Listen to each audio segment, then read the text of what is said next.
All right, so this That's is right. our first Marvel Comic Book Club meeting, and we both read Marvel Comics #1. Woohoo! Yay! 1939. 1939.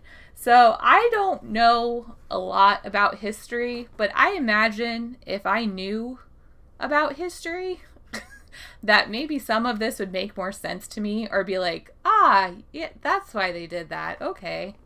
Uh, so, Yeah, I was thinking about that as I'm reading this. I'm like, oh wow, this is just like it was in 1939.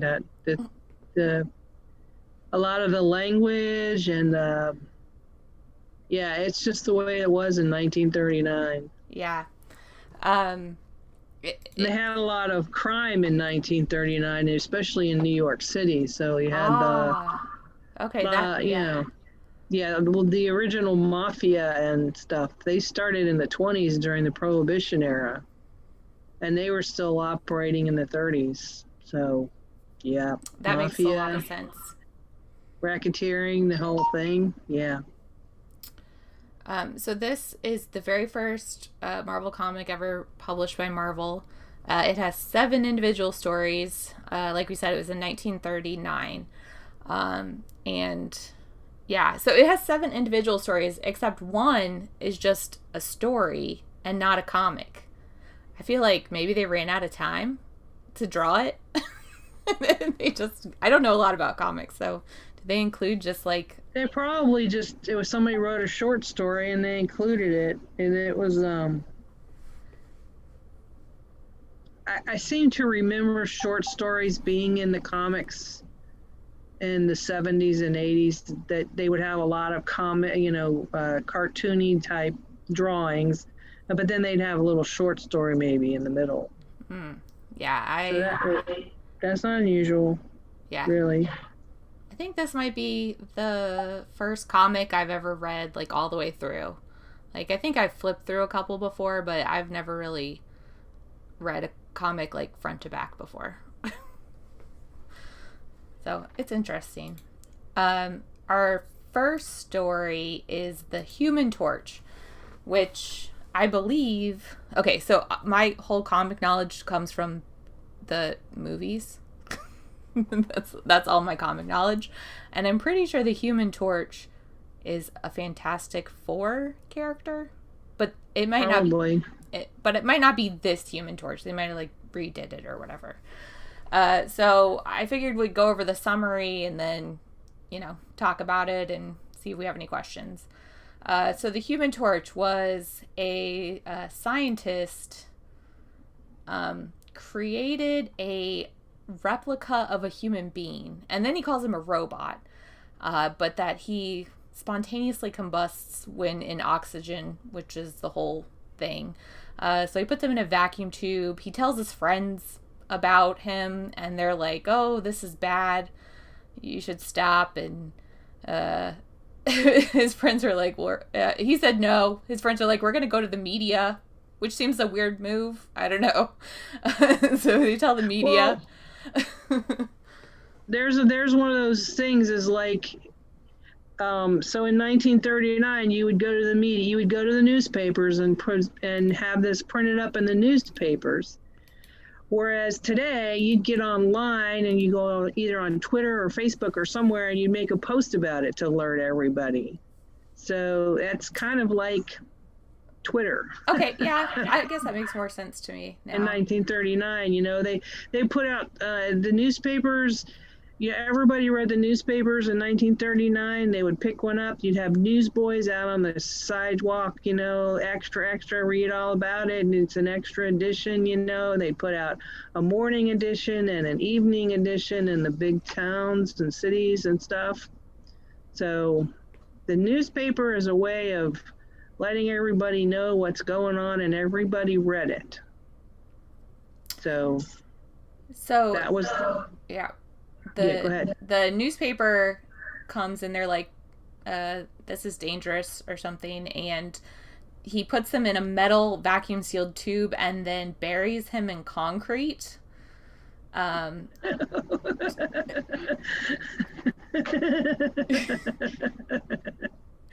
Uh, Um, to yeah, it's pretty ridiculous. yeah, to get rid of the problem until he can think of a solution, which is okay. But he explodes out of the concrete, and then he kind of runs amok on the city because he doesn't know what he is, I guess, or but he realizes he's causing destruction, and so jumps in a pool of a racketeer. They use racketeer all the time, which I'm assuming is mafia. Mafia. Yeah. Yeah. It's just a weird word, but I guess in 1939, that's what they called them. Yeah, well, the laws they enacted were racketeering laws to get it. Yeah, we still have racketeering laws on the books, Yep. which comes from dealing with the mafia. So go ahead. So he ends up in the backyard pool of a racketeer guy whose goon says, like, oh, the grass is on fire. And he's like, oh, I know what's in my pool. Okay. Get a glass cover and suck all the air out of it. Because I guess everybody has vacuum seal technology in 1939. You can just suck the air out of a pool. Um, so it's just ridiculous. So he traps him in the pool, and he's like, oh, I can use this dude to, extort some people. So he's like, we're going to go to the steel factory. And his goon is like, no, steel doesn't burn. He's like, oh, it'll melt and it'll be fine. Which this is a very important thing for later on. So he goes to the steel factory and it tries to extort the owner. And the owner says, get out of here. I don't want that. So he sets the Human Torch loose in the factory and it burns and melts the steel. But the Human Torch realizes that the racketeer is using him for bad purposes and so escapes.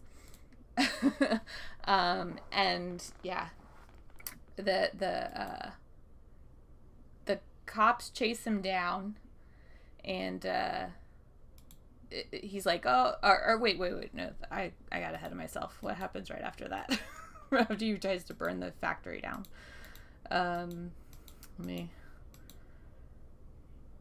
Oh, yes. The Human Torch realizes that his blue flames make him fly. And so he flies out of the factory. Makes him lighter than air, I think they specifically said. Which I don't know a lot about fire, so I don't know if that's true, but that doesn't sound true. Yeah, actually. Does it make you lighter than air? The blue flames? I don't know about that part, but there is different materials give you a different color of flame. So that has got some basis in reality. Okay. Like if you were burning stuff, if you're working in chemistry lab, you wanted a blue flame and not an orange flame because of the heat for whatever you were doing. So, yeah, maybe. I don't remember. Yeah. Glad you're not showing our face. So, anyways, he realizes that he's being used for evil and goes after Sardo, the racketeer. And yeah, Sardo at his house has a steel-lined bomb shelter, I guess. And he the Human Torch first kills his goons by vaporizing them in the pool, the two that jumped in the pool, and he crushes the other one under a car. Then he goes into the house and can't find him and burns the house to the ground, and then sees the steel bunker.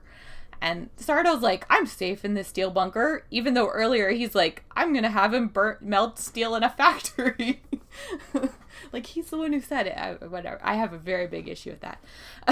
So anyways, he melts his way through. Sardo tries to throw some kind of acid at him, or chlorine gas or something, and it explodes and kills him before it can reach the Human Torch.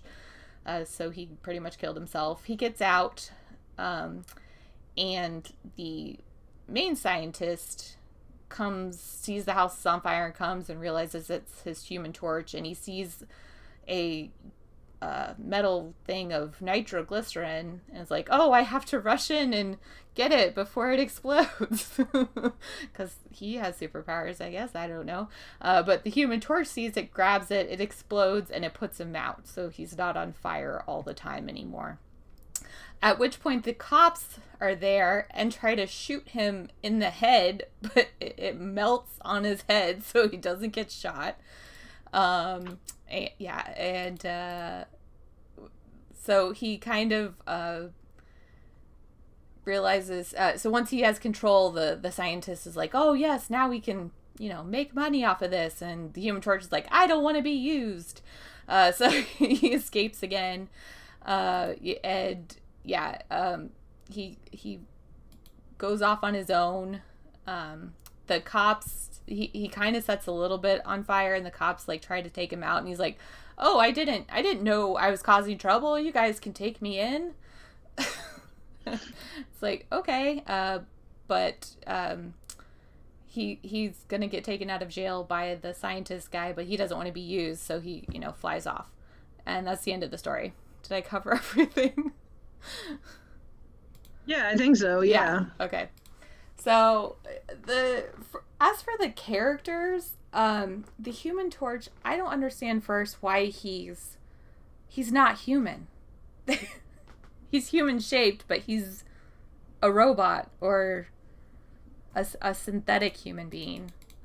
So I don't know why they had to throw that in there. Like I was thinking, okay. Yeah, go ahead. When you're reading any kind of superhero type comic, you just have to really suspend your disbelief. Like things that don't make sense. Yeah, that's just, you just have to kind of go with it.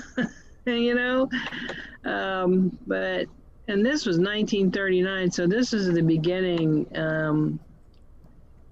They were storytelling was rather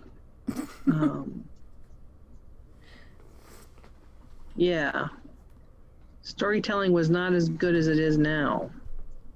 Yeah, acting not as good as it is now. So, and the language, it's really hokey and sounds really hokey. And the goon said the lawn was boinin'. It's boinin', boss. Yeah.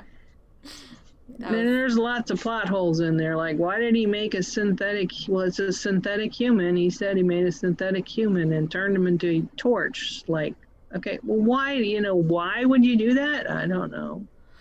I was wondering if they wanted to call him a synthetic human to get around, like, experimentation on humans. I don't know if that was like a touchy subject in 1939. I mean, it's before World War II, right? Yeah, it's before World War II. I don't know. It just seemed like a really odd detail that they didn't need. I don't know. It just seemed weird to me. Yeah, I'm sure it was. In fact, as I was, reading through it, I'm going, oh, I wonder how she's thinking about this. And then he's not even really a character. Like, they don't really give him motivation or tell you what he's thinking about. He's just an object that pretty much acts on instinct. So who's the hero of this story? Is it the scientist guy? Or there are no heroes in this story. They're all terrible, terrible men. Well, actually, the hero would be the Human Torch, because he's the one. I mean, he was the one. He got created, and then the bad guy got hold of him. But he said, no, you're not going to use me to do bad stuff. And so he turned against the racketeering guy. So I think in some ways the Human Torch would be, because he's the one that actually ended up defeating the racketeering guy who has no morals, who was trying to the racketeering guy was trying to use the Human Torch to get people to pay him money, protection money. Because that was why he went and set him free in that building, the storage room, because the guy didn't pay him protection money. And then the Torch said, I'm not going to do that. After he went and burned down the building, then he said, no, you can't, I don't want to be used like that. You can't use me like that. And that's when he turned against the racketeering guy and went and burned down his house. Yeah. I do want to talk about... So in that way, he's showing, to me, he's the hero. Yeah. Or the main character. We'll call him the main character. I'm not sure if he's really heroic or not, but he's the main character. Yeah, I just like that he doesn't have any emotions really in the story, except that he has a morality, I guess, or not even a morality, because he doesn't want to be used by anybody. He didn't want to be used by the scientist, whether or not he's good or evil, and the racketeer, whether or not he's good or evil. So it was just interesting. I guess from the movies or whatever, we get a lot of like emotion and struggle with heroes. To see a comic that doesn't have any of that, I'm just like, Yeah, 1939. Emotions? No, we're not going to do that touchy-feeling stuff. That's true. Not in 1939, no. Especially because this was more targeted toward men and young men and boys. So they were definitely not going to do the emotions. Yeah, that makes a lot of sense. Because I did want to talk about, probably at the end after we go through all of them, about like gender and race in this, because this one specifically is all old white men, this comic. So, and the one thing I have to say about style is, oh my gosh, they have their pants pulled up to their real waist. That makes them all look hunched over and old. That's just my personal comment on the style. I do not like the pants around the waist style. Are they around the waist or around the armpits? Yeah, they might as well be around the armpits for sure. Oh my gosh, they're so high up there. Yeah, so my questions are just like, I think my questions are like character building. Like, they didn't do any character building. Like, no, comic book characters are pretty one-dimensional. Yeah. Like, how does he have morality, or how can he talk? Like, he's not a human, he's a robot. And I mean, for the time of the comic, it happened in a very short period of time. So like, he created a human that understood all of this stuff. Once again, I'm probably not suspending my belief enough for the comic. Nope, you need to work on that belief suspension. just accept it. So yeah, and yeah, the focus of that one is the racketeers, and a running theme through all of these is that police are ineffective. Because at that point in time, the police pretty much were ineffective, or they were part of the racketeering scheme. There was a lot of corruption, especially, you see, it's pretty much set in New York or Chicago or New York, and there was a lot of corruption in both of those cities during the 1920s and 1930s. This is 1939, and it continued into, I think they may still be cleaning up New York City. So the mafia used to have a really big, I mean, I'm not sure if you've ever seen The Godfather or any of those movies that were made in the 70s. I mean, I only know of them from pop culture. I haven't watched them. Yeah. Which is probably a sin for a lot of people. But I've never seen them. So the racketeering, those are the bad guys, and the cops were also, they were on the take. They were being paid to look the other way and do other things.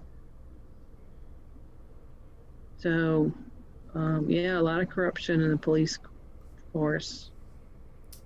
So did Did you have any feelings or questions about the Human Torch that I didn't cover?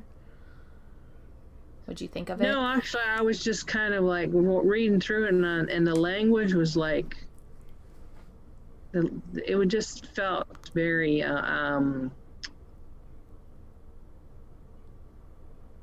some ways I felt like, wow, this is just old. This is really old. This is old fashioned. You would not read, this would not be this couldn't fly today. Yeah. You would, because, well, first of all, the style of the writing, it was just really, and but it's the beginning. So it sounds, I mean, it reads like very much like an amateur wrote it, but it's the beginning. So they learned a lot in the past 80 years. Yeah, you reminded me, I was going to say something about the drawing, the illustrations, that it was very minimalistic. They were getting by, like, the laboratory had like 2 dials on a wall and some test tubes on a shelf, and like that was it. Like, so it was very minimalistic drawing, which, like I said, I'm not super familiar with comics, but I feel like they have a lot more detail today, and that, yeah, they were getting by with very little. Yeah, well, the comics, when you're doing a comic too, you're also you just want to give the impression. You're not really trying to put as much detail in it, so it doesn't really want it to look like a picture or a movie set. You want it just to give the impression, yeah, of where they are. But yeah, even given that, the drawing and the coloring and stuff, very simplistic, I would even call it amateurish, but it was the beginning. So another thing I wanted to say, this goes through a couple of them, and I mean, superheroes in general, they wear like one-piece suits, and specifically in this comic, their one-piece suits look a lot like jumpers, and they're blue, and I wonder if they're trying to tie the heroes to the working class. They're like trying to make, because like that was like, blue collar workers, like, right? Was that a thing in 1939, or am I in the wrong? Yeah, I don't think they would be trying so much to tie him to the blue collar. They were not trying to tie him to the wealthy.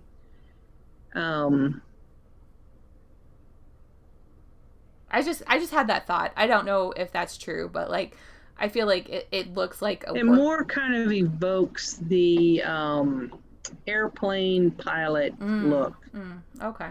Yeah, I can see that too. Like the right stuff, the spaceman kind of astronaut aesthetic, you know what I'm saying? I get it. Yep. Yeah, that's kind of what it looks like to me. I can see that. The jumpsuits that they wear, NASA wears jumpsuits, and a lot of the space and rocket industry, especially back, they used to wear, in the early days, they wore these jumpsuits. Yeah, that makes a lot of sense. That probably makes more sense than my thought. I think I was trying to give Marvel a soul. Like the working class. They didn't have that one. They didn't have it in 1930. Oh no, because yes, this comic gets worse as we go along. And your superhero is also supposed to be larger than life, so he's kind of like, so you're going to put him in something that says that sets him apart. Yeah, sets him apart. So going now into the Angel. And this one,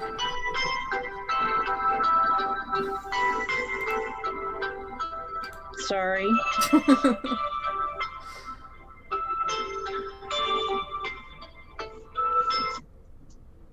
Is that the Angel's theme music? Yeah, that's not even anyone I know. I mean, like, they probably want to know what offer me my car warranty or something. Yes. So the Angel, the summary of the Angel is there is the big six, once again, racketeers who are extorting money from businesses. And the business owners go to the police and they say, we're being extorted. Help us. And the police are like, there's nothing we can do. Sorry. Right, because yeah, we're on a take. And so they say, we're going to hire this vigilante, the Angel. And the cop's like, yeah, that sounds like a good idea. And as they say this, a note gets hurled through the window that the Angel's already on the job and he's going to take out the Big Six. So right. So the Angel, once again, there's not a lot of character development or any like backstory to the character, but he seems to be somewhat superhuman. He can get into rooms very easily and creep up behind people, and they feel a cold gust of wind when he's around. And he jumps. I don't know. He just seems really good at hiding. I feel like that's his superpower. He like hides behind all of these Big Six racketeers and murders them. So this is another problem which I will always have with comic books, is like the easiness of just murdering people. it's just like, yeah, whatever, they're dead. So yeah, he just go kill everyone. Yeah. So the first guy he takes out in his apartment, I think. The next guy he takes out and leaves the dead body in the car in front of the police station. Okay. The other guys know that he's coming for them, so they try to, plan. One's going to try to get away, and instead he falls out a window and dies. So that one's technically wasn't killed by the Angel. But that one, a mysterious woman, the first woman to appear, right, leaves a note and runs away because he's a superhero and can't go that fast to chase her down. Whatever, I'm gonna let it go. That says that they're planning on, a trap for him pretty much, and he needs to watch out, which I would assume he would know on his own, being a superhero who has made a list of people he's going to murder and let everybody know that. So he finds them. I believe they try to shoot him, but he ends up killing him and another one. And oh wait, no, maybe he doesn't. Does he get caught on that one? He gets caught. Yeah, so on one of them he gets caught, and they're about to shoot him, and the mysterious lady comes back and says, you can't shoot him here in the city. And they're kind of like, you can't tell me what to do. She says, you don't know, you remember who I work for? And then they're all apologetic and like, okay, we'll wait. And they go out into the country to shoot him. But the woman, they tie him to a tree, but the woman cuts his bonds before they shoot him.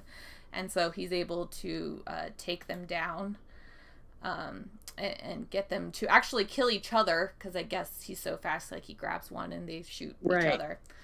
And then he tries to chase the woman down in a car, but he can't run as fast as a car, which I want to talk about too. I'll try to get through the story first. So he is going to take down the final guy on the list, which he does, but he happens to find information that this guy was going to do a drop-off so that there's an even bigger boss over the Big Six. So he sets a trap for them and finds out that this woman and the other guy who hired him originally is the big boss, and that they were extorting money from all the racketeers, so like a higher up racketeer. And right, I think that's where it ends. He doesn't take care of them. That's where it ends. So my first thoughts on this is, number one, there's a woman, and number two, she has a pretty strong role. She's not like a damsel in distress. I mean, she's one of the bad guys, but she did get a little blowback from the guys at first about like, we're not going to do what you tell us, but then they ended up doing it anyway. So I was happy about that because the first one was all men, all old men, and so the second one actually has a woman in it, and so I was happy about that. What were your The first woman thoughts? is always using, if she's usually on the bad guy side, not always, but usually. So she's on the bad guy side, and she's always using her gender or sex to make things happen. Does that make sense? Yes, it does make sense, but I don't think she was in this story. She's She was like in a pink trench coat. yeah, but she's like the big boss's girlfriend is what I got into it. She was somebody's girlfriend. Yeah. Oh, I guess she did. She's got quite a lot of cleavage. I kind of missed that. She's got like a little capelet thing on. Yeah. But, well, but she's somebody's girlfriend. yeah, but she's doing the dirty work. She's not just hanging off his arm. Yeah. Yeah. So I was happy about that. And once again, I think the thing that stood out to me most in this was the complete incompetence by the cops. We're just like, we're not going to do anything, and we're going to hire somebody outside of the system to kill these people. And he's like, okay. Corruption. 1939. It made sense then. It doesn't make sense now. I mean, but doesn't it? I just feel like maybe there was a time between 1939 and now where there was confidence in the police force. But to me, it just seems like a constant throughout history that there's never been confidence in the police force. But I don't know. It just seems like for the now times that it's a continuation. It would depend on where you were. You know, it would depend on where you were in the country. Usually small towns, you would trust the police officer because you would know them, who they were. Think of Mayberry RFD kind of thing. Yeah.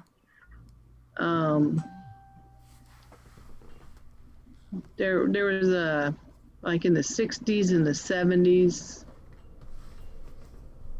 but there was still the corruption and the bad stuff was happening in the big cities, but not really in the small cities. So it's like a big city problem. Yeah, it's a big city problem. Or it seems like it would have been. Though the more I read about and find out about what went on, you know, when I was a kid, it seems like that there was a lot of corruption then too. It just wasn't evident to me. Being white,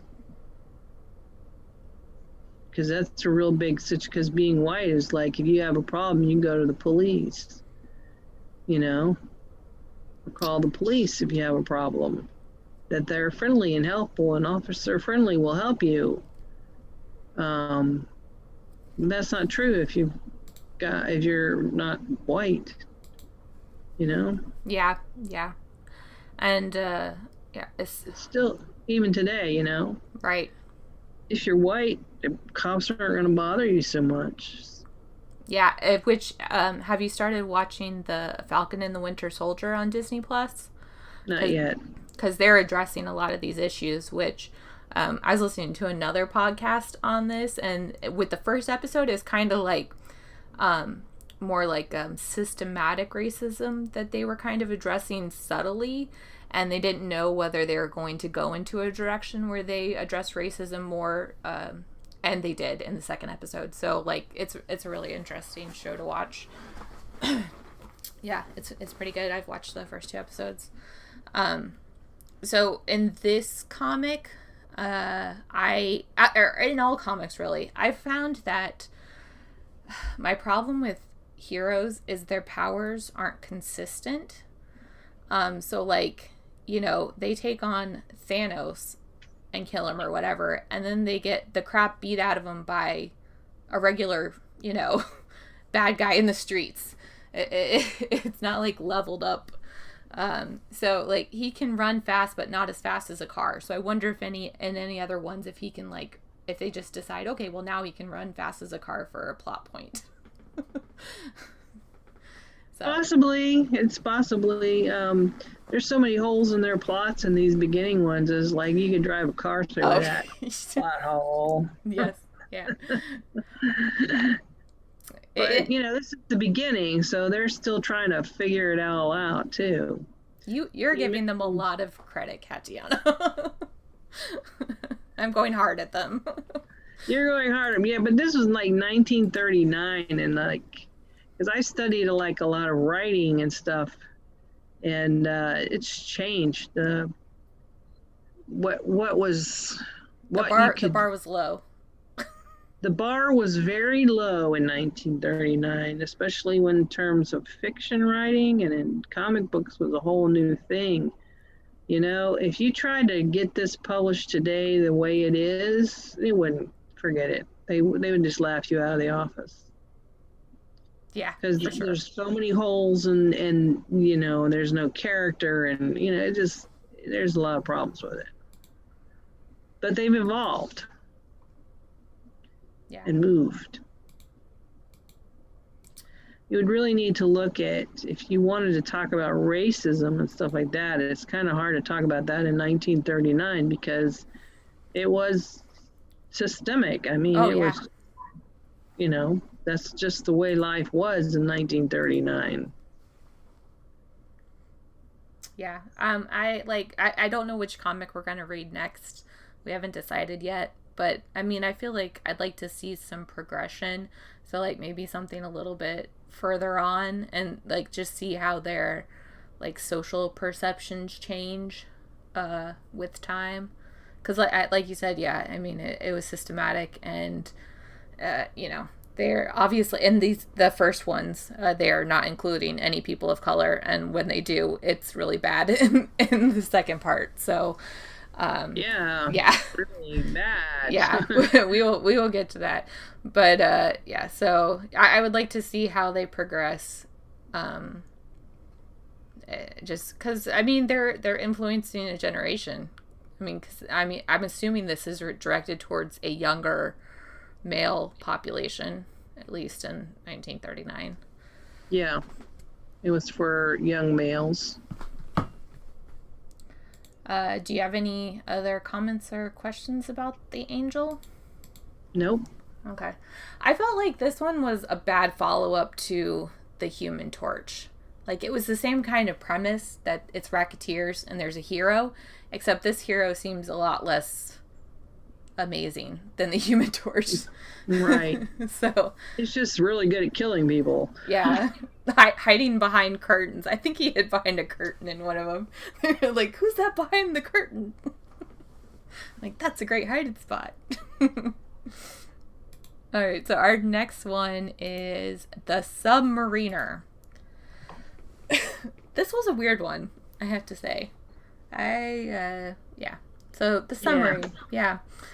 I mean, I guess it's Aquaman, but I don't know if Aquaman exists yet in 1939. I imagine, okay, first of all, because there's also another one later on called The Masked Raider, that they are stealing these superheroes from other places and making them their own. Yeah, copyright. I'm not sure. Well, we had copyright laws, but I think there was still a whole lot of stealing going on. Because the very last one, if that isn't Tarzan. Oh, yeah. That is definitely Tarzan. Yeah, so I don't know the progression, but I'm just going to go under the assumption that they are all stolen. That these are not the original ones. Like, there was one before and they stole that idea. So that's what I'm assuming when reading these. That these are not original character ideas. Been the other way around since this is 1939. I mean, we don't know. Yeah, very true. I just have no idea. Aquaman could have stole the idea from this one. So. And I have not read Aquaman or the original Aquaman, so I can't even tell you which one was better. I don't think this one was very good. So there is the submariner. He's an Ultraman of the deep, lives on land and in the sea, flies in the air. He has got little wings on his feet. Which, what does that have to do with being an Aquaman? Oh, fins to make him go fast. That also make him fly in the air. Okay, once again, thrive through the air. Yes, I've gotta suspend belief. He has the strength of 1,000 men. Is a youth of dynamic personality, quick thought, and fast action. So that's like their little summary of him at the beginning. So there's a boat, and they're doing some salvage. And so they go in the, like, old school, big, huge, I don't know what you call those. They're, like, gigantic. Those are the original scuba diving. Suits. Yeah, those are original. All hooked up with hoses. And they have a radio wire that they can talk to the surface. I don't know how cool that was back then. I'm assuming that was cool. That was cool, and that was actually the original. That was originally how you talked to the surface, was through a wire. Yeah. So, like a telephone wire. Seriously. Yeah, I know. They seem to really, they make it a plot point, so I'm assuming it was very high-tech for the time period. It was high-tech, and yes, it was high-tech in 1939. And the scuba, you're getting your air from the ship, that was also high-tech in 1939. Yeah, personally, I don't think I'd feel comfortable with that technology to go deep underwater and assume the people up top are going to keep me alive, but... so they go down, and they... Once again, plot holes. They're like, oh, there's a knife in the ship that hasn't rusted yet, so somebody must have been here recently. Which, number one, I don't know how quickly things rust, but I feel like there would be a very large section of time in which a knife would not rust underwater. I don't know. Maybe I'm wrong. But once again, plot points are not great. So they go back and they're like, hey, it looks like somebody's been here.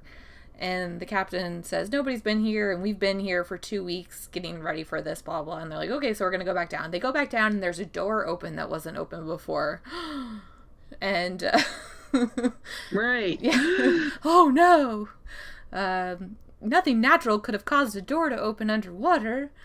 So they're freaking out, and they get their acetylene torch to do something. Oh, they see him. He swims by.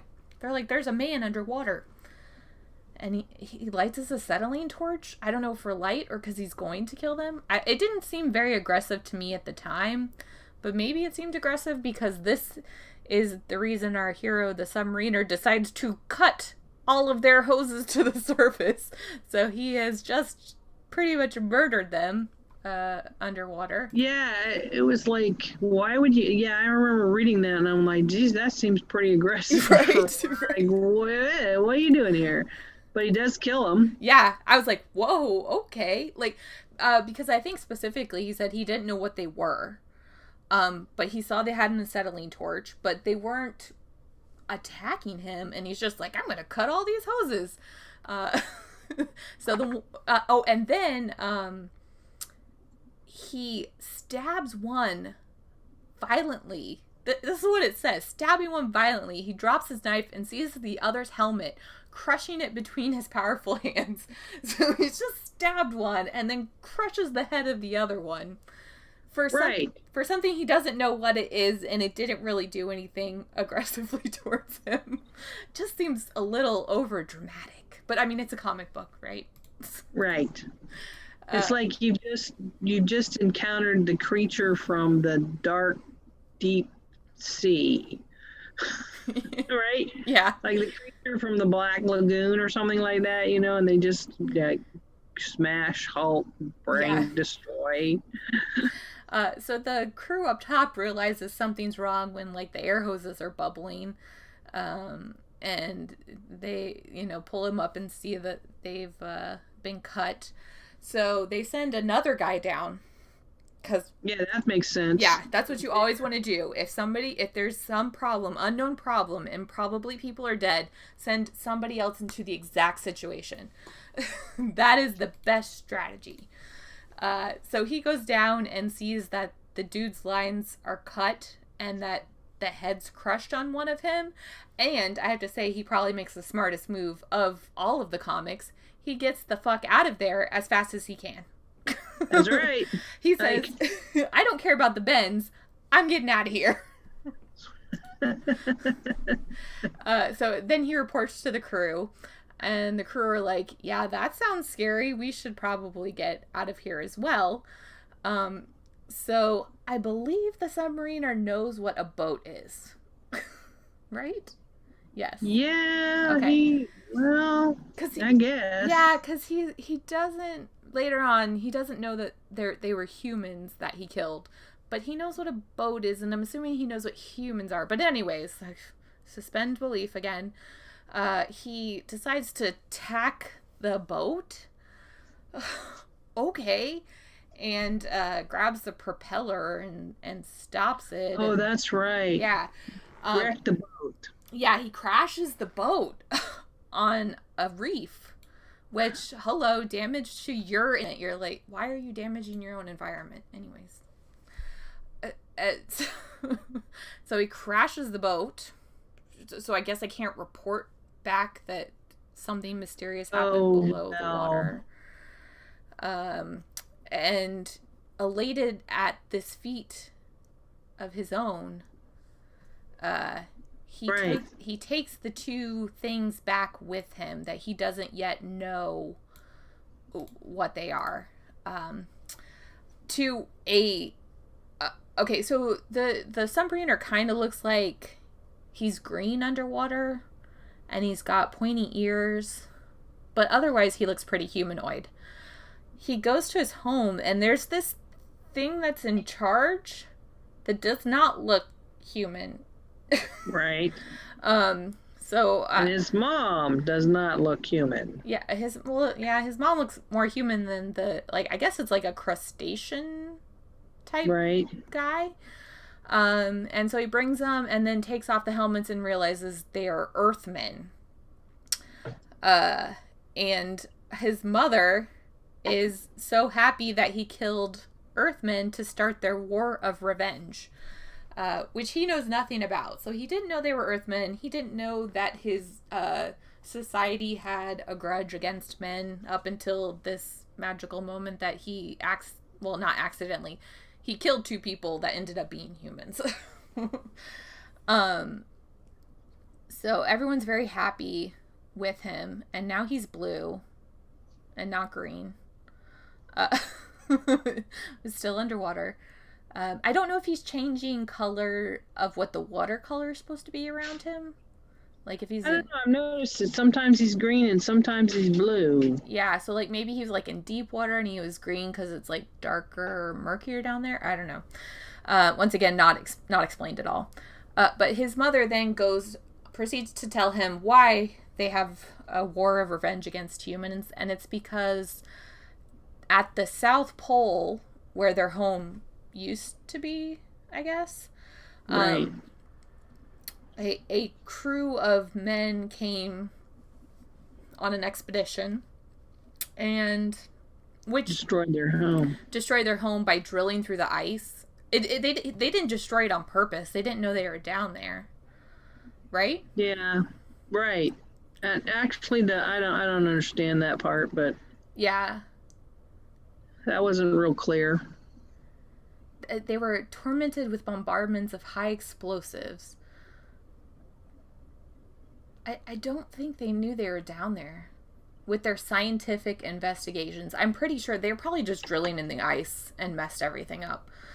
And the mother decides to go undercover in the South Pole to overcome them. And I guess when they come out of water, then they look like humans. I guess this is a power. I Um, guess. so she's like in a bathing suit dress in the South Pole, and they're like, oh, there's this freezing cold woman, and let's save her. Um, and I guess it's a long, like, a double agent kind of thing where she reports back and stuff and falls in love with the captain of the ship and has the baby, which is Namor, Right. the submariner guy. So he's half human, half. Well, do they ever say what they're called? I don't think so. Yeah, I don't think so either. I might be wrong. I might have missed it, but so he's half human, half blah blah blah. So that's why he can live on land, which maybe he doesn't know at this point. I don't know. Plot holes. Plot holes, a lot of plot holes. So yeah, so he's like, okay, let's have a war then with these people I didn't know anything about. Now I feel strongly about this. So he takes his cousin, for some reason, to a lighthouse, because that's the best place to start a war with humanity. But I also want to say in this comic, he refers to specifically white men. And I don't know if that's bad or less bad. That it just seems bad. Either way, I don't know. I don't know why it's. You would think it would be more like surface dwellers versus ocean dwellers, and they're white when they go on the surface. I don't know. It's weird, and right. So yeah, she says, "Go now to the land of the white people." Yeah. So do they know of other colored people, or are they only against white people? Once again, there's not a lot of story. It just seemed really weird. I don't know. Because I mean, when they're on land, they're white. But right. Can they choose their disguise? I don't know. Nothing's answered. Anyway, so they go to the lighthouse. You're overthinking this. I am. I'm overthinking all of this. And they attack a lighthouse, which is like the most heavily guarded lighthouse in the history of lighthouses. There is like a full-on army at this lighthouse. The Coast Guard, they're under the control of the Coast Guard. Okay, so do they keep like a full militia on staff at every lighthouse? They would have in 1939. Oh, okay. All right. So that one wasn't as far-fetched as I thought it was. No, yeah. In 1939, yes, they would have been manned because of the German U-boats. Oh, okay. See, that makes a lot more sense now. Because I'm like, why are there all these men with guns at a lighthouse? Like, usually it's just like one old dude who makes sure the light doesn't go out. And a lot of the lights are now automated, so they don't even have... Yeah. They don't even have a caretaker anymore because they're all computerized and automated. Okay, so I'll give them that. I'll give them that then. Good job. That was right. It wasn't weird. It's only weird from our perspective of 2021. So they're able to destroy the light, and then they escape by him flying. He's carrying her, because can she not fly? She's got wings on her feet too. Whatever. They fly away, and they see a plane passing, and they jump on a plane. Why don't you just go in the water? They couldn't follow you into the water. Whatever. So they get on the plane and kill the pilot. Gratuitous murder. But he puts her on the plane, who she can't be on land like he can be on land because she's not half human, half submariner. I think she can do it for like 5 hours. Yeah, not for very long. Okay, and anyways, that's the end. He jumps back in the ocean and she's on a plane. Now my brain is like, why did you get on a plane? Why didn't you go in the ocean? Why did you leave her on the plane when she only has 5 hours above the surface where she can survive and you can survive whenever? I don't understand any of it. So I don't like this one. This was just complicated and confusing, and I will hear your thoughts on it.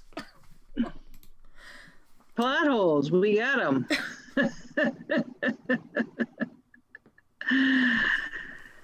Yeah, I got nothing. Yeah. It's just, um, you know, the, uh, yeah, I don't know why he jumped on the plane. They I go up think there. the illustrator really wanted to draw a plane, and so did so. That's what I'm going to go with. And maybe that the plane was the easiest way to get them away from the guns because they were shooting at him. Yeah. So the plane actually would get them get them out of range of the guns faster than them jumping into the water and swimming away. So does he say yeah, he says wreck the ship somewhere and swim back home. So he tells her to wreck the plane somewhere and swim back home. Yeah. So that's my thinking, is that the plane was just to get them away from the guns faster, the people with the guns faster. So then I'm going to That's a assume he lot. has limited flight. He can't fly for very long. Right. He's probably just can jump very high, so it's not really flying. It's more like leaping and gliding maybe. That would make more sense. It's like flying squirrels don't really fly, they just kind of glide between trees. Don't know if you knew that or not. Yeah. And she also has a little capelet thing that the other lady had. Yeah, maybe that was very fashionable then. That was probably the fashion at the time. I'm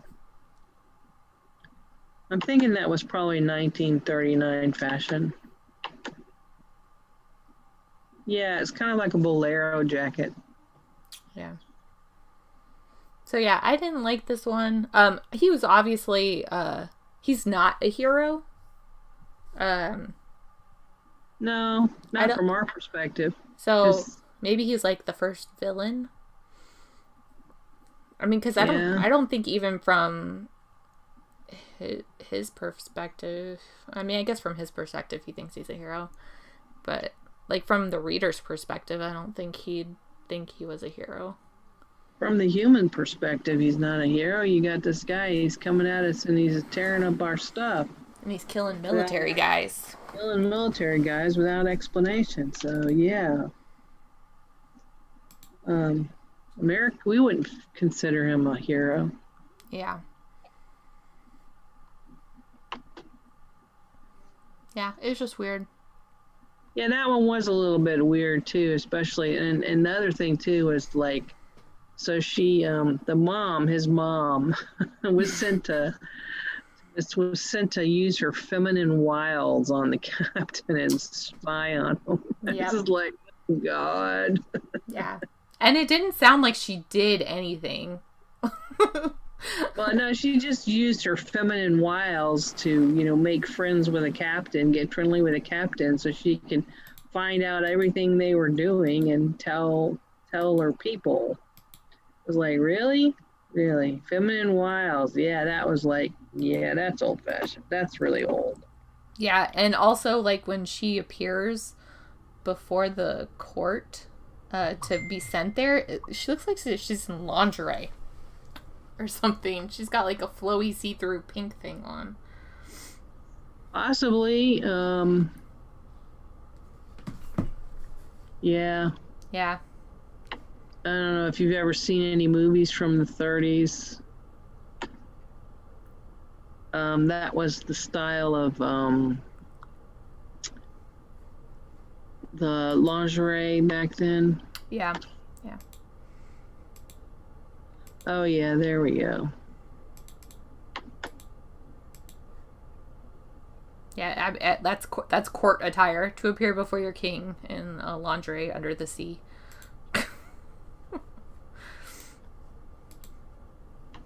Looks like So, she's wearing a bathing suit. yeah, underneath it. Yeah, they all wear bathing suits. Of course. Which I'm going to assume is just for having non-nudity in the comics, because otherwise I don't see why they would do that underwater. And where did they get the fabric? I don't know. Whatever. Once again, I'm getting too far. Hey, now, like you're overthinking.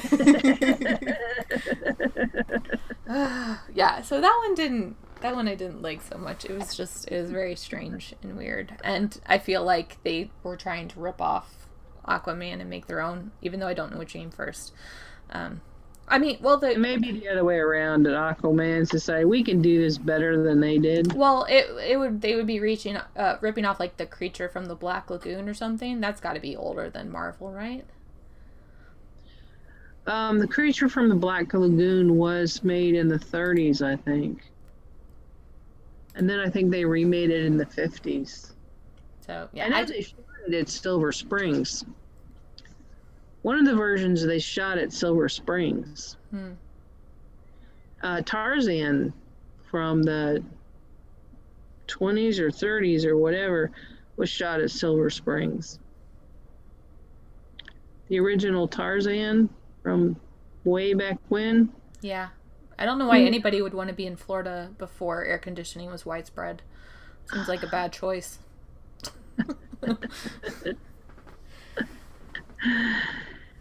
Yeah, I don't know. A lot of people did not come to Florida before air conditioning. Yeah, because it was horrible and hell-like. Yeah. All right, so our next story is The Masked Raider, which is a Western. And I'm 100% sure that this is ripped off of something else, because I imagine cowboys have been done a very long time. Right. But once again, we're back to extortion. So there are dudes extorting farm workers, cattle ranchers, and one of them, I don't even know his name. He's a mass raider. I'm sure he has a name. He fights back, but they're like, "You're not gonna get away with fighting back. We're gonna murder you." So. Yeah, and that worked really well, didn't it? Yeah. It's like, I wonder why nobody else was fighting back. Oh yeah, because they're just gonna kill you if you don't give in. So I think. So he fights back, which they're unhappy with, and instead of murdering him, which would have been the easy move, I feel like, especially like in the Old West where, you could just be like, oh yeah, somebody killed him. Who knows? There's a lot of people that have guns. They instead go to the sheriff and say that, like, he's beating up them and stealing their herds. So the sheriff puts him in jail. Because I'm assuming, once again, he must be on the take. Because he must know that these are, once again, racketeers or extortion men or whatever. Right. So he puts him in jail. And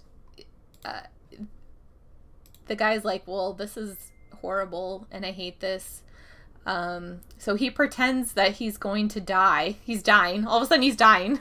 Like the number one trick in the book when you're put in a jail cell, right? So, I'm dying, come save me. So the sheriff goes in and he punches and knocks the sheriff out. So, building a strong bridge there with the local authority. And he steals a horse and goes out and lives in the desert for a while.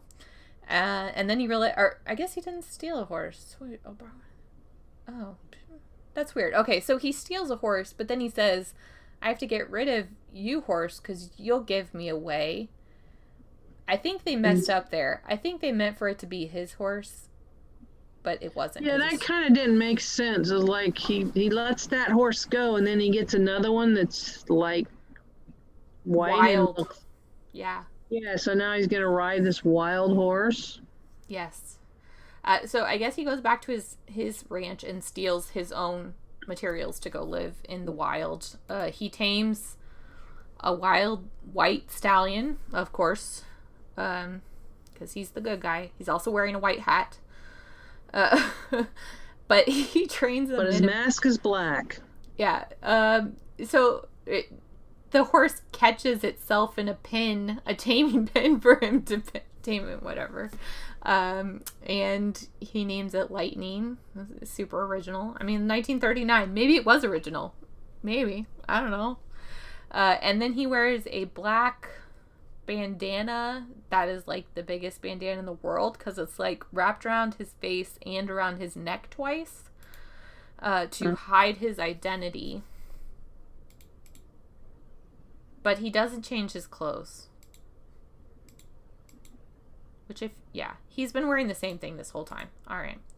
I'm just saying clothes back then would probably identify you to your community a lot because you didn't have a lot of clothes, right? You only had like a couple outfits. Whatever. I'm overthinking it again. So he go.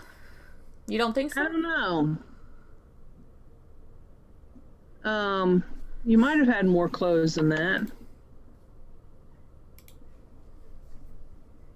Well, I'll even put that to the side, but he's wearing the same outfit he wore when he escaped from jail.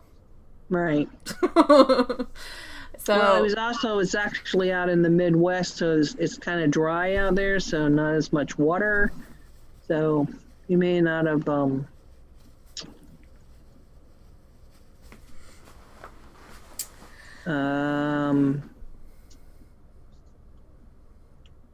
sorry, I lost my thing. So his clothes were dusty? Yeah. So he goes back into okay, so they're attacking people. Oh, they kill a rancher who tried to fight back. So one guy's dead. And burned his ranch. And the sheriff's like, killing and burning is too far. You stepped over the line a little bit, guys. But they're like, what are you going to do about it? He's not going to do anything about it. So the ranchers are like, okay, now they burnt and killed people. So now we're a little more scared and feeling a little brave, but then they're like, but we're not going to fight back. We're too scared still. So the racketeer guy's like, I knew they'd be too scared to do anything. So we pretty much own this whole town. The masked raider then sends them a note saying that he's going to make them pay for their crimes. Once again, superheroes feel the need to announce themselves ahead of time to make things fair, I guess. I don't know. So he goes to the sheriff first and says, hey, do you want to fight these guys? And the sheriff's like, you're masked. So shocking. He's wearing a mask. He's like, yeah, I'll help you, masked stranger that I don't know, even though I wouldn't help the community of people I do know. And so they attack them and put them in jail. Everybody's very shocked that he's wearing a mask. So I guess nobody up until this point in human history has ever worn a mask. Everyone's very, very surprised by it. Right. So he punches all of them out. The lead guy tries to run away, but they catch him. And that's the end of the story. This one is very much like Tonto. Okay, you broke up there. there. Not familiar with the Lone Ranger? I know the Lone Ranger. Sorry. Yeah, no, but I'm not super familiar with him. But I mean, this just seems like a Western story.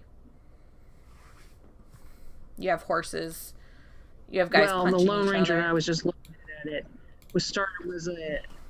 the Lone Ranger started as a radio show in 1938. Ah. So he probably got the idea for this, the Masked Raider, Lone Ranger. So it's the Master. So yeah, So they're probably got jumping on the the hype idea. train there.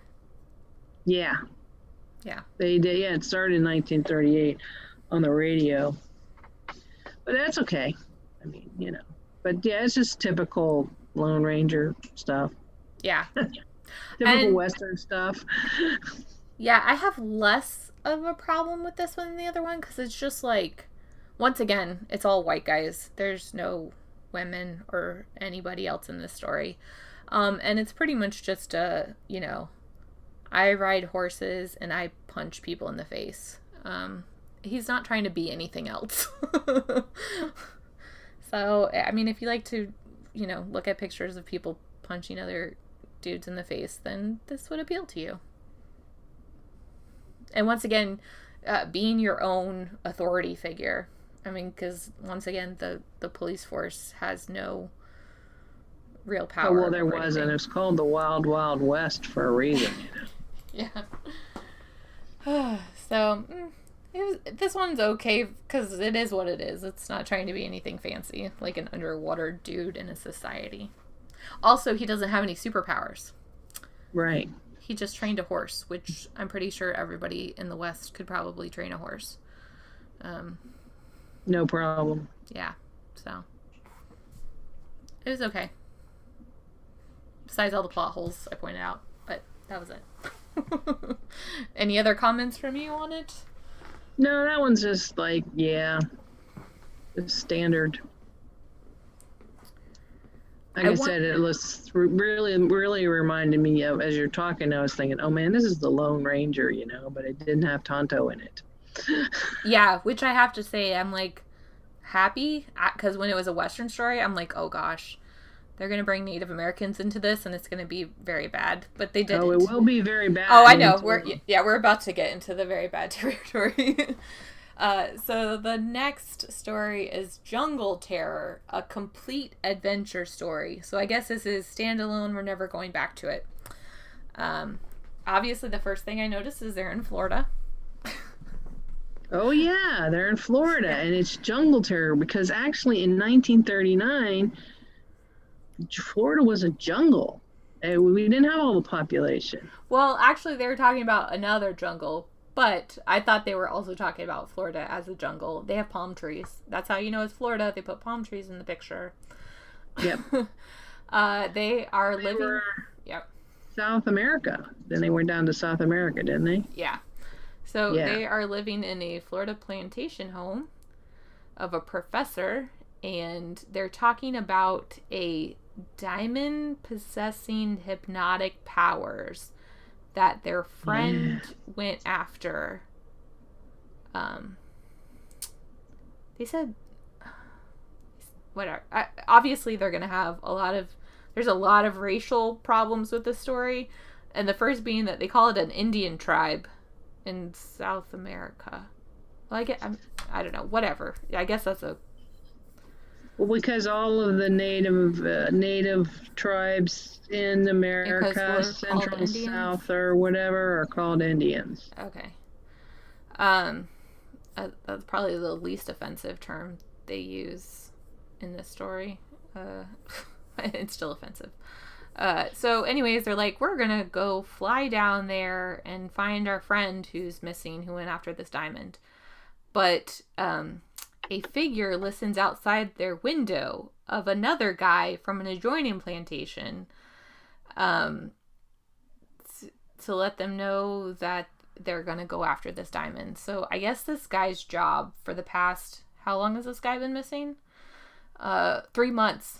3 months. For the past 3 months, he has stood outside this dude's window every night, waiting to hear them talk about when they're going to leave to go find their friend. Sorry. Problems with plot holes. Hey man, he's got nothing else to do except standing outside. Right, you're gonna stand outside with the mosquitoes biting. Oh yeah, for sure. So they fly off. We're headed towards the Caribbean. Yay. And then they crash in South America because... Why not? Yeah, their motor's missing. Did you read that? It says something's wrong. Motor's missing. Maybe they meant misfiring. It was misfiring. Misfire. I read that and it was like, oh, misfire. Oh, yeah. I didn't get that till right this second. Yeah, that would be like the motor would be going. Yeah. I was like, how is it missing? You've been flying for hours. That's yeah, it's misfiring. And they that did was another yeah. way of saying misfiring, yeah. They did see the guys following them in the plane. So they crash and they're okay. Ken got his head hurt. There's a figure following them in the jungle, and they call them savages, which is super terrible. That is the way they were referred to back then.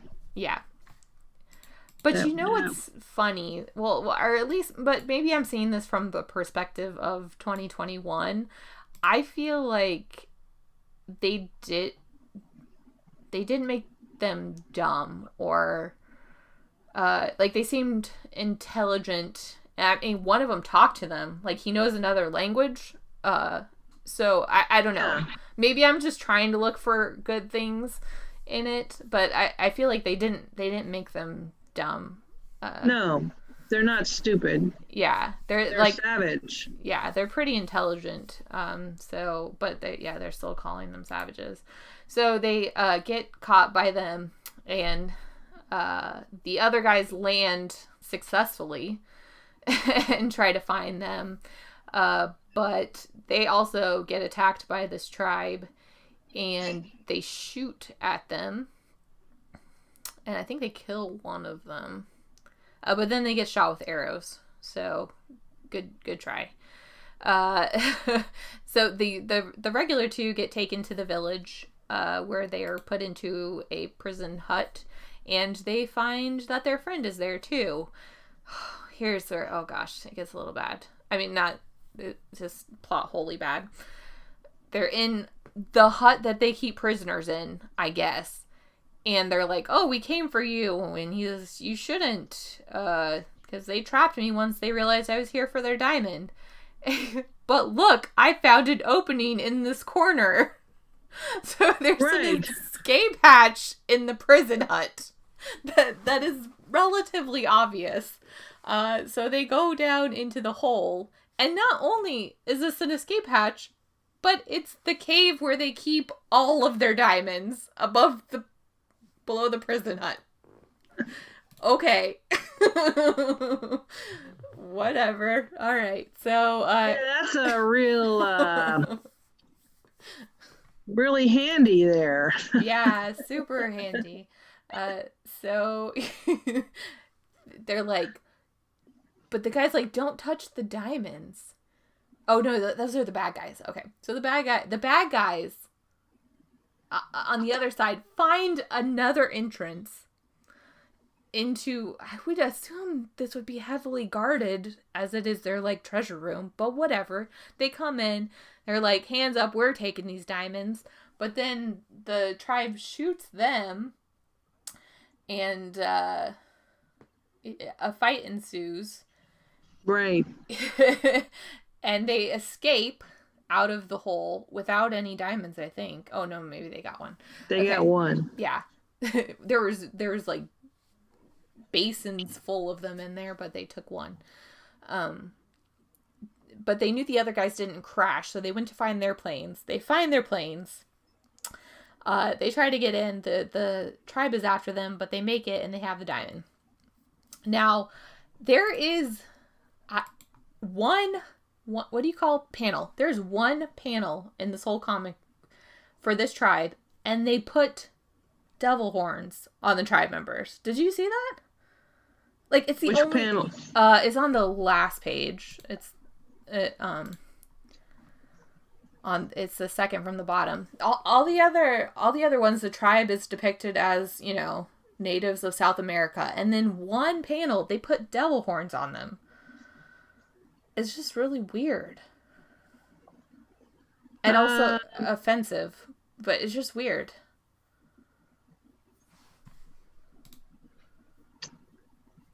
Yeah, I don't know what. Why would I they? see that. Why would they do that? I don't understand. It's just weird. It just stood out to me. It Because was they don't have it in any other panel. right. Exactly. None of the natives have it. See, they don't have it In the very next panel, they don't have it. right, and they don't have it anywhere else. My thought is that those devil horns would be like like Viking horns or something, or Or like war paint, but I mean not paint. or yeah, like how the Vikings supposedly had the horns on the helmets. Yeah. And there's a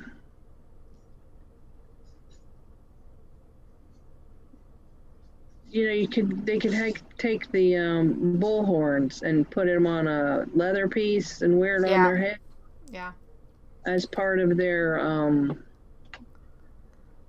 part of a regalia or costume that they would wear for their like rituals or whatever. So they might be trying to evoke that. Yeah, it's just weird that it's only in one Panel.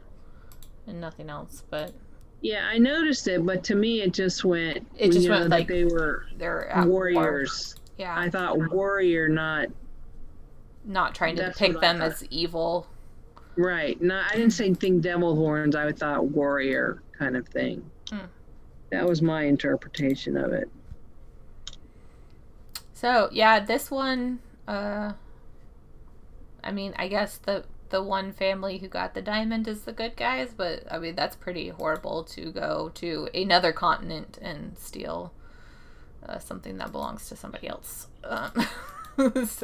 So in 1939, this would have been from the white people perspective. This would have been okay behavior, perfectly justified to go and do this kind of thing. Perfectly normal behavior for white people to go do this. I'm not saying that it was. I'm saying in 1939 it was acceptable. Yeah, I agree. It obviously is unacceptable, but they thought it was, and it's like a day trip. It was like, yeah, they weren't. Now in today, and it's pretty much been, I guess, the past 40 years, where we've started to reevaluate things that we thought were okay and that we did. It's just like, no, this wasn't okay to do this. Yeah. Not okay. Not okay. This one also has a little bit of Indiana Jones kind of. I could see that. But Indiana Jones. I would not say that Indiana Jones actually was based on like the comic books that Who's What's It read when he was a kid. Spielberg. So this is kind of like what Spielberg was basing his Indiana Jones character on. This kind of behavior. Yeah, I feel like I'm probably missing a lot of everything because I don't know the context in which this time frame was written. So I'm probably missing tons of stuff that would have been obvious to somebody living in 1939. Yeah. So the next one is not a comic. It's a story. No, it's a short story. Yeah. About racing. Ugh. I don't like racing. Do you like racing? Oh, it's okay. I don't really remember the story very well. Yeah. I read it. But I just don't remember it. Yeah, it's not memorable. It's once again dumb and full of plot holes.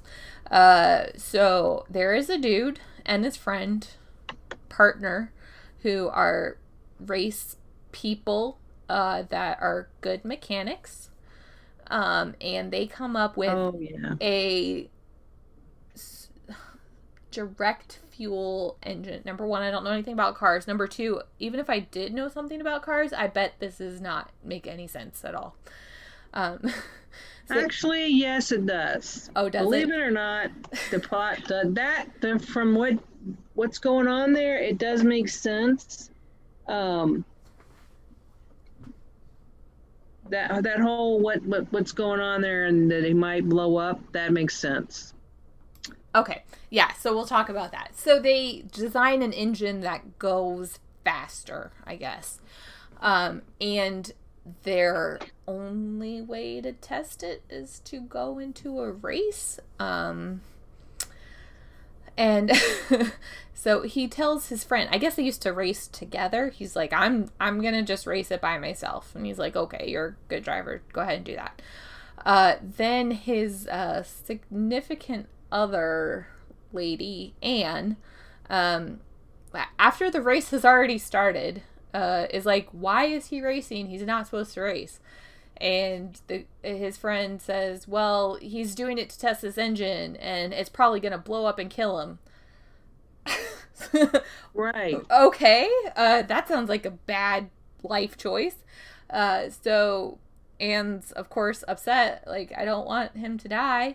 And his partner's like, well, the way out of this is if you convince this rich guy that our idea is amazing and he buys it, and then we can get him out of the race. Okay, a lot of problems. But we'll discuss them afterwards. So Anne goes to this rich guy and convinces him with some schematics that he should buy this, and they flag the dude out of the race. The dude is immediately upset with his Anne lady wife. I don't know if she's a wife or whatever, but he's like, why'd you pull me out of the race? You're selfish. You only care about yourself. And Anne's like, dude, I just got you a lot of money. And he's like, oh, well, thank you. And then his friend's like, well, she didn't get it. It was my idea. And he's like, well, of course, I love my friend. So they just kicked the girl, like, right out of the picture. And I think that was it. Yeah. Yeah. So, problems. The only way to test this is in a race. I mean, it sounded like with pretty much certainty that this engine was going to blow up, but you did it anyway. The only way to stop it was in the middle of a race. I don't know how long this race is, and the engine's going to blow up. So I'm imagining we're on a tight time frame here. To convince a man that you haven't talked to about this ever before to, like, sign a contract for money for this thing that you invented that he's only seen on paper and is also going to blow up in the race. And he agrees. And then you stop your driver before he blows up. So technically, like, he didn't win the race. So it didn't show that his car was the best. But he made money. Okay. You're just down, you know what?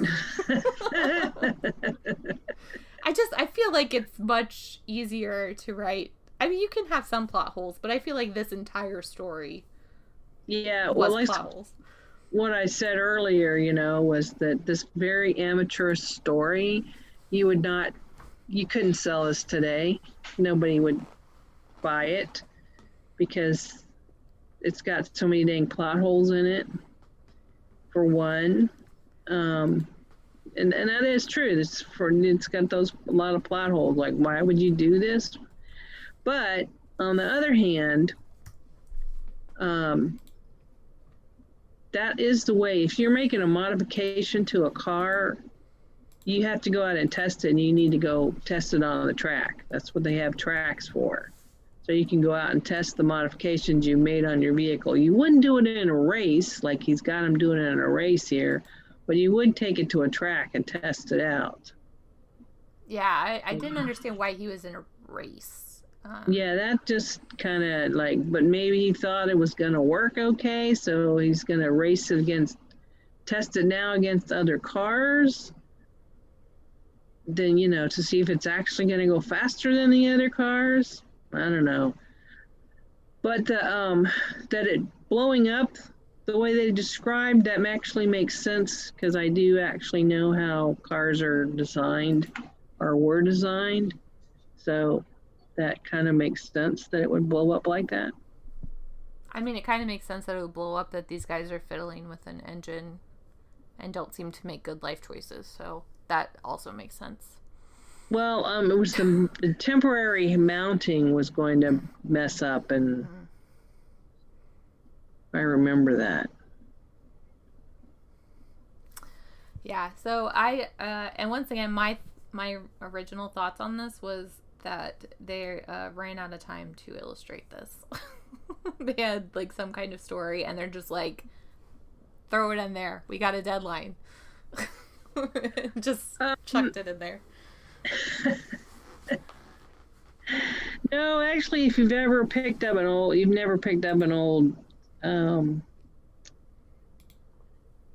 old comic book, they have stories in them. They did have stories in them, especially one like this, which is a mix, which has like, we have 5 or 6 different stories here laid out, and then they might throw a little short story in there too, because they're all basically short stories. Right. So, and then, this one here. Yeah. Yeah, I did not like it, obviously. Obviously. Our next story. It's actually a solid story because in some ways it's a solid story. I mean, you have plot holes and problems with it because, well, first of all, it's so old.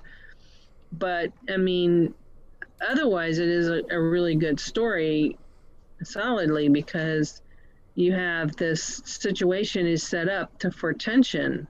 Right. You keep reading it because you want to make sure that the guy doesn't die. Even if you're sitting there going, this is crazy, this is stupid, like what the heck's going on here? You still keep reading because you want to make sure that the guy in the car driving the car is not going to die. Yeah, I guess I probably had problems getting into it because I didn't understand the racing, because I just how are they going to stop him? Because they don't have radios in this time. So I didn't understand how they were going to stop him. And then when they said they flagged him, I thought that was the race was over. And then I realized afterwards that the lap he came around, there's a flag you can wave to get somebody to pull over, I guess, or something. Right. So a checkered flag to get you to pull over, yes. So the misunderstanding of how races worked back then probably took me out of the tension, because I was like, how are they gonna stop him? He's in a race. They don't have radios. I don't know how they're gonna stop him.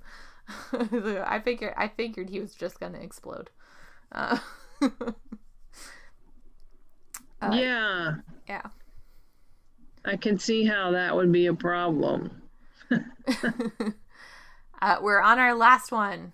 Adventures of ka-zar the Great. Yeah, this is straight up Tarzan. Yeah, for sure. So a family is flying from Johannesburg to Cairo. A wife, a 3-year-old, and a husband, and they crash in the Congo. The wife breaks her leg in the crash, but everybody else is okay. So that pretty much puts her out, right? So you don't have to think of anything for the wife to do, because that would be too much. Then she tragically dies. Yes, yeah. The 3-year-old runs off into the wild and finds a monkey friend, and is being watched by a lion, but doesn't get attacked by a lion, but he's being watched by a leopard. Being watched by a leopard who is going to attack, so the husband shoots the leopard and makes it run off. And he's like, no, I'm not afraid of any of them. They're all my friends. So I guess he has a magical power that he can in some way communicate with animals. So yeah, I guess it just manifests when they're in the jungle. It has a empathy for animals, maybe. Yeah. I didn't see him as really having a superpower. He was just nice to animals. And I mean, so he's supposed to be 3 years old. I guess he doesn't have any fear, really. Right. So they try to start a brush fire to signal crossing planes to see them, but none of the planes see them, so they're like trapped in the jungle. So they build a jungle house. His wife is like, okay, I guess we're gonna live here, and then she gets a fever and dies. Yeah. So yeah, and I guess she says like to take care of the kid or whatever when she dies. His last wish had been that the boy must live. That's all. Okay. So the husband decides that he's going to try to trek back to civilization now that he doesn't have a broken-legged wife to drag behind him. But a storm hits and a tree falls on his head. And I guess this makes him think that the jungle is now his home or something. His home. Yeah. Yeah. And so they survive together, and he becomes a little Tarzan. He gets a bow and arrow. I'm assuming they just know the skills to create those things out of nature. Or they figure it out. Yeah. He's friends with all the animals. One day the lion gets stuck in a quicksand, and Czar saves him. And so the lion's grateful with his female lion. I don't know why they brought the female lion into it, but whatever. The female lion is grateful that the male lion was saved. And they swing on vines, of course. They come up to a group of natives. Oh, wait, no. Did I miss it? Oh, I think they saw a fire, and they find a group of natives being used by a fat white man to look for something in the river. What was it? Gold? Gold, I guess? Or was it some gems? Emeralds. Okay. Yeah, I'm a little confused. So, I guess the guy's just upset that somebody found him in the middle of the jungle exploiting the natives, and that they're going to steal his emeralds, so they get into a fight, and the dude gets almost shot, but the guy gets him in the arm with the arrow. The son gets him in the arm with the arrow. Right. And the natives let the lead guy know that they're like people living on their own in the jungle, that it's not like a crew of people to come and attack their camp. The young kid, well, he's like teenager now, goes back to the camp and looks at all the fancy civilization stuff. But of course he hears shots and runs home, and his hut's on fire. And he thinks his dad's inside, but his dad's not inside. He's laying on the ground shot. So he gets captured by the guy and his group of people, and he calls him Fat Face. I guess that's his villain name, is Fat Face. Right. Fat Face. Fat Face. So he's gonna shoot the Fat Face guy is gonna shoot both the dad, who's already dying because he's been shot by a gun, and the kid, except that the lion comes out and saves them. Oh, no, he doesn't. The lion comes out, and the Fat Face guy says, oh, the lion will kill them. But, of course, he doesn't, because he's his buddy. So his dad dies, but he gets away, and the lion and him are friends. And this is straight up stolen from Tarzan. Yeah, pretty much. And he lives in the cave with the lion at the end. More adventures of ka-zar in the next issue. I feel like even the name ka-zar was like, what's close to Tarzan, but not Tarzan. Right. So, yeah. Yeah, that was pretty much, as I'm reading, I'm going, boy, this is Tarzan. One version of Tarzan. I actually read the original Tarzan, the book, written by Edgar Rice Burroughs, whatever the heck his name is. I read those a long time ago.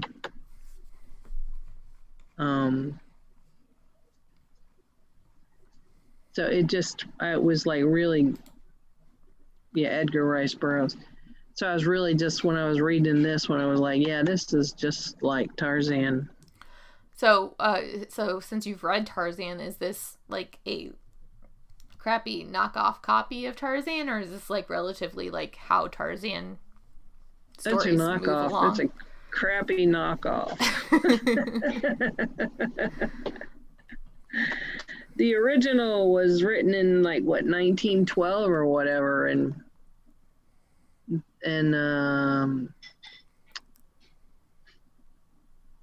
Tarzan was, they were shipwrecked and landed in Africa.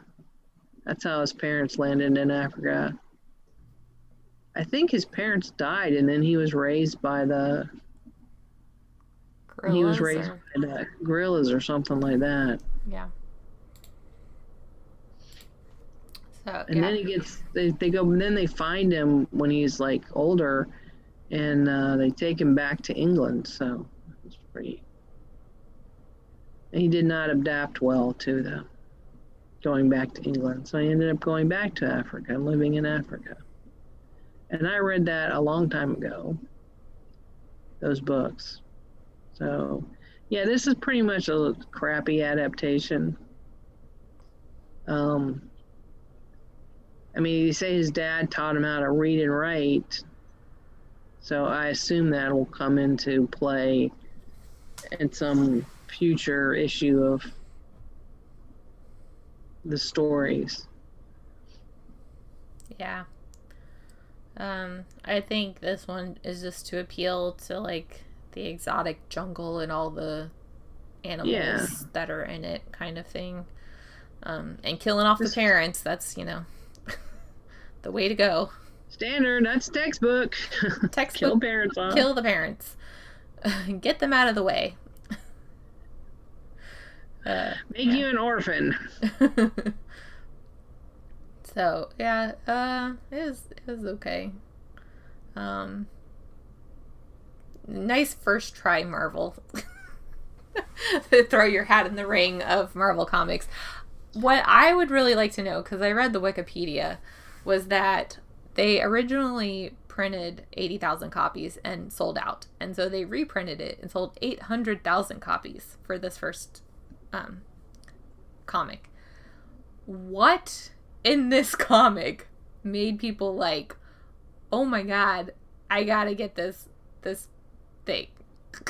Like, which story was it that was just like so amazing that it launched Marvel pretty much? Well,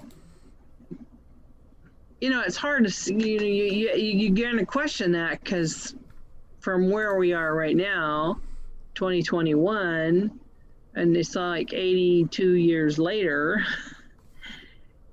But in 1939, this was a new form of entertainment, new form of, they didn't have television in 1939. Your form of entertainment, they did have the movies. You could go to the movies. You could read a book. So this is a different form. You're reading a book, but it's also like got all these illustrations and stuff like that. So it would not just be for kids, it would be for older adults too, to read. And it was action and adventure. Here are these pictures and images of Africa and forest and South America, and and deep in the water, and aquanauts, they're going underwater, and we're down in South so you're going all over the place, which they didn't have. They didn't really see this stuff in 1939. You were kind of stuck with, they had radio shows and they had movies. They didn't have television yet, and they had books. So in these illustrated stories, this was a new form of new form of entertainment. That's what would make it popular. And also in 1939, I mean, I say now, like, this sounds really amateurish, but the stories, but in 1939, they would not have. They would have been like, oh, wow, this is a really cool story. I mean, And, Yeah. and it was also a little far-fetched. So some of it, they didn't have as much trouble with suspending their disbelief when they read these kinds of things. Yeah, I kind of just A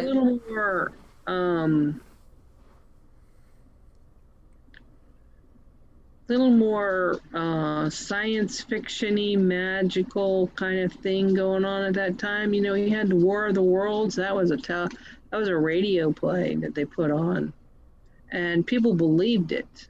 And the way they did it over the radio is when they read it, they made it sound like it was actually happening, that aliens were actually invading the world, and they had people go commit suicide because they thought we were being invaded. Right. So, there's just there's stuff we didn't know about in 1939. I mean, we hadn't begun to explore the oceans. We had barely scratched the surface on knowing what's going on in the world around us. So it would all have been very not as far-fetched in 1939 as it is now, because it was a big unknown.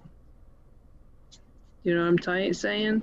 Yeah, and I kind of just Googled like the beginning of comics, and it seems like in the early 1930s, comics may have been more lighthearted, like they're like funny comics or like daily life comics. So this would have stood out as like, because they advertise on the bottom of the front page that it's action, adventure, mystery. So it would be a different kind of more dramatic comic than the things that it was next to on the shelves. Right. Now, the 1960s series of Batman, a television Batman, I don't know if you've ever seen it on television, but on the television show, whenever they would have like Batman or Robin punch somebody and they would go pow or whatever, then you have this screen and it would be like the comic where it would go pow. Right. It's just, you just have to see it to understand. So it's, yeah. So, action adventure is always going to be selling. They're not bad stories. They are actually compelling. They weren't boring. They may have been a little bit of hard to believe from our point of view in time now, but they were not boring. That's true. From a storytelling perspective, there was tension. You didn't know what was going to happen until you got to the end. I agree with that. I was not bored reading it. Yeah. Maybe because of the plot holes just made my mind go into overdrive, but I was not bored. Yeah, so there was tension. There was you didn't know what was going on, and like the Human Torch, you kept reading what's gonna happen next, and what's gonna do, and how's this gonna get resolved? How's he gonna be able to exist if he's lights everything on fire? So you keep reading to find out, and that's kind of what makes it sell. That's even today what makes it sell. Anything sell that you write. What's gonna happen next? Are they gonna survive? Right. How are they going to solve that problem? How's the Human Torch going to be able to exist in the world and not burn everything down? And the answer is the hydrogen. I think it was hydrogen or whatever. Nitroglycerin? Maybe I was wrong though. It might not have been. Yeah. He stole a tank of it at the end and flew off. I don't think I said that part. Yeah. So, but it's the same with all of them too, even like the Submariner, That was the one with the guy. His mom was a spy and fell in love with the guy in the Antarctica, and so he's half human, half whatever their race is. Right. You keep reading to find out what's going on here. What's he doing? So. Yeah. So, what would you rate this comic book on a scale of 1 to 10? Oh.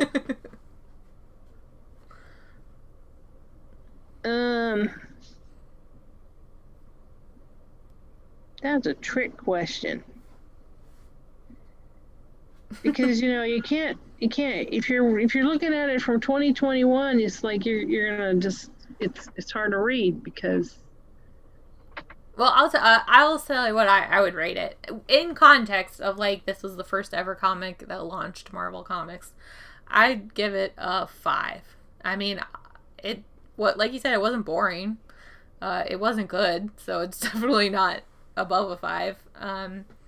But yeah, it was several stories.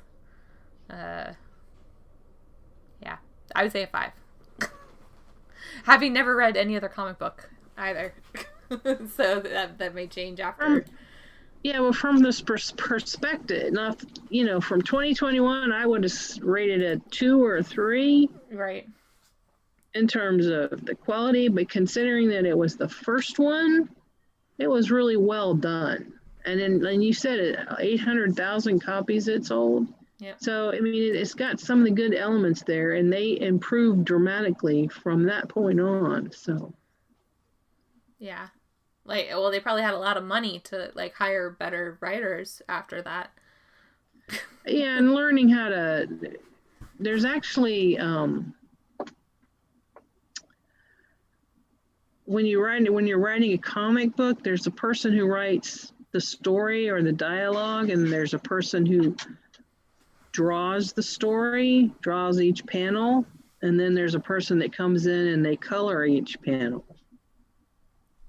Yeah, so there's like 3 people who work on a comic. From what I read about these original ones, they were written and illustrated by the same person, except for the adventures of whatever his name is. That was created by Bob Bird and written by another person, or illustrated by Ben Thompson. So the rest of them, as far as I read, which I mean, it's just like Wikipedia. The other ones were written and illustrated by the same person. Right. So, but that was in the beginning. Right. Like I said, well, once they sold 800,000 copies, then they had some money to hire some more specialized people. Right. Well, then when they got it to where it was like in production or whatever, they had someone who drew the comics and someone who wrote the dialogue and someone who colored it in. Yeah.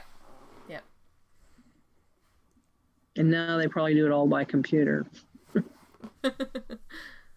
Right. They had to I'm sure they traced stuff to not have to redraw it all out, but they drew all that. It's a lot of work. Where you can't, not in a computer program where you can just, draw the character once and then move it around and do whatever you want with it. I actually have a drawing book, It's How to Draw Comics the Marvel Way. It's written by Stan Lee, I think. Stan Lee wrote it. Somewhere in my stash of books. Anyway, that was pretty interesting. Yeah, I think it was a good first one for our thing, our comic book club. Yep. So, all right, now we've got to figure out another one for next week. All right, you want to think about it? I was thinking maybe we would still want to start want to start at the beginning toward us so we can progress. Right. But maybe, I'm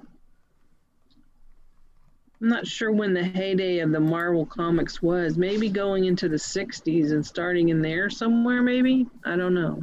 Yeah, I'll do some research on it and see. Yeah, just like progress forward a little bit in time. I don't want to jump to like, you know, the 2000s comics or whatever. I'd like to have a little bit of Marvel history. So I think starting in the 60s might be good. But I can't tell you what to start with.